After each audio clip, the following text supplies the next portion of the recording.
हरे कृष्णा। राधे राधे दोस्तों। वीरवार को कहानी सुनना बहुत ही ज़रूरी होता है, चाहे आप व्रत करें या ना करें। लेकिन थोड़ा सा समय निकाल कर वीरवार की कहानी दिन में एक बार आप अवश्य ही सुने। इससे बिना व्रत किए ही भगवान विष्णु जी, माँ लक्ष्मी जी प्रसन्न होते हैं और जातक को धन, पुत्र, मान, सम्मान, यश की प्राप्ति होती है। वीरवार की छोटी सी कहानी आज हम आपसे शेयर कर रहे हैं फ्रेंड्स। एक समय की बात है, एक ब्राह्मण और ब्राह्मणी थे। उनके यहाँ एक पुत्री रत्न की प्राप्ति हुई। पुत्री बहुत ही समझदार, भगवान विष्णु जी की भगत थी। हर वीरवार को भगवान विष्णु जी का व्रत करती, पाठशाला जाती, मुट्ठी में जौ भर कर ले जाती और पाठशाला के मार्ग पर बिखेरती जाती। आते समय वे जो स्वर्ण के हो जाते तो उन्हें बीनकर घर ले आती। एक दिन वह सोने के जौ सूप में फटक कर साफ कर रही थी। जब उसके पिताजी ने उसके कार्य को देखा तो बोले, पुत्री, सोने के जौ साफ करने के लिए सोने का ही सूप होना चाहिए। पुत्री ने अगले दिन भगवान विष्णु जी से प्रार्थना की, उससे सोने का सूप मिले। क्योंकि अगले दिन वीरवार का व्रत था उसका। वह पहले की तरह पाठशाला गई, मुट्ठी में जौ भर कर ले गई और पाठशाला के मार्ग पर बिखेरती गई। आते समय उसे जौ के साथ साथ सोने के सूप भी मिला। वह एक दिन सोने के सूप में सोने के जौ फटक कर साफ कर रही थी। तभी उस देश का राजकुमार वहां से गुजरा और उस लड़की के रूप और कार्य को देखकर उस पर मोहित हो गया। घर जाकर बिना खाए पिए अपने राजमहल में लेट गया। जब दास दासी उसके लिए खाना लेकर आए तो वह ना कुछ खाए ना पिए। जब राजा तक राजकुमार की इस हालत का पता चला तो राजकुमार के पास राजा दौड़े दौड़े आए।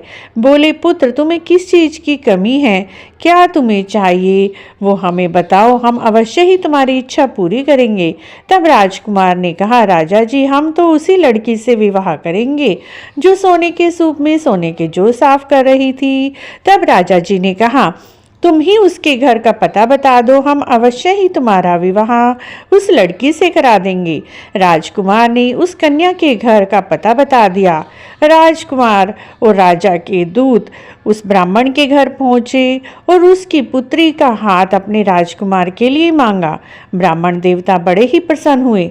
उन्होंने खुशी खुशी राजकुमार से अपनी पुत्री का विवाह कर दिया। लेकिन जैसे ही लड़की उनके घर से गई, उनके घर दरिद्रता का निवास हो गया। जो कुछ भी खाने पीने का था वह सब भी खत्म हो गया। दोनों समय खाने के लिए भी माता पिता तरसने लगे, क्योंकि वह तो अपनी लड़की के भाग का ही खाते थे। एक दिन पिता बहुत दुखी होकर अपनी लड़की के घर गया। लड़की ने अपने पिता की दयनीय दशा को देखकर बहुत सारा धन उन्हें दिया और कहा, पिताजी, माताजी को कहा करो सुबह उठें, नहा धोकर भगवान विष्णु जी की पूजा करें, जोत लगाएं, भगवान विष्णु जी का व्रत करें, कथा कहानी सुने। इससे अवश्य ही आपको धन, सुख, समृद्धि की प्राप्ति होगी।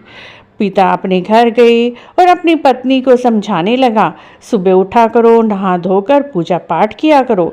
लेकिन उसकी पत्नी की बुद्धि भ्रष्ट थी, उसे कुछ समझ न आया।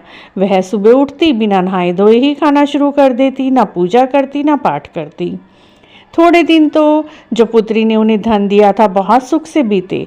पहले की तरह थोड़े दिनों के बाद सारा धन खत्म हो गया और उनके घर में गरीबी का निवास हो गया। अब पिता बहुत ही दुखी हुए। दोनों समय भोजन के लिए तरसने लगे। कोई उन्हें उधार भी नहीं देता था। पिता बहुत ही दुखी होकर दोबारा से पुत्री के घर गए।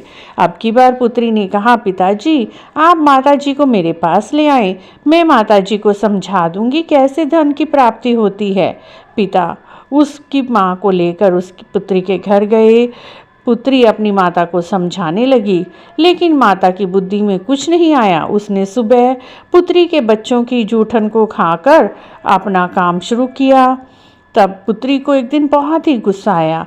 उसने अपनी माता को बुधवार की रात को कमरे में बंद कर दिया। वीरवार को उसे नहलाया धुलाया, उसे स्वच्छ वस्त्र पहनाए, भगवान विष्णु जी के मंदिर लेकर गई, कथा कहानी सुनाई और जिससे उसकी माता की बुद्धि भी ठीक हो गई।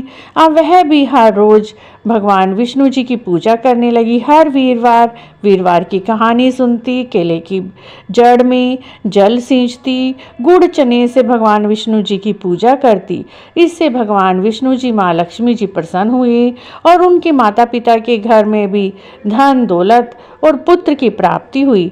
इस प्रकार मित्रों, जो भी वीरवार के व्रत करते हैं, कहानी सुनते हैं, विष्णु भगवान जी का पूजन करते हैं, उनके घर में कभी भी धन दौलत की कमी नहीं रहती। उनका घर हमेशा खुशियों से भरा रहता है, धन दौलत से भरा रहता है। बोलिए बृहस्पति महाराज की जय, विष्णु भगवान की जय, माँ लक्ष्मी की जय। इस तरह से मित्रों, बिना व्रत के भी आप इस कथा को एक समय अवश्य ही सुने वीरवार के दिन। निश्चय ही आपके जीवन में आ रही धन संबंधी सभी परेशानियां खत्म हो जाएंगी। आपको वीरवार की छोटी सी कहानी कैसी लगी? अगर अच्छी लगी है तो आप हमारे चैनल को इसी तरह की और जानकारी के लिए जरूर सब्सक्राइब करें, लाइक करें, वीडियो को शेयर भी करें। कमेंट बॉक्स में जय विष्णु भगवान, जय माँ लक्ष्मी अवश्य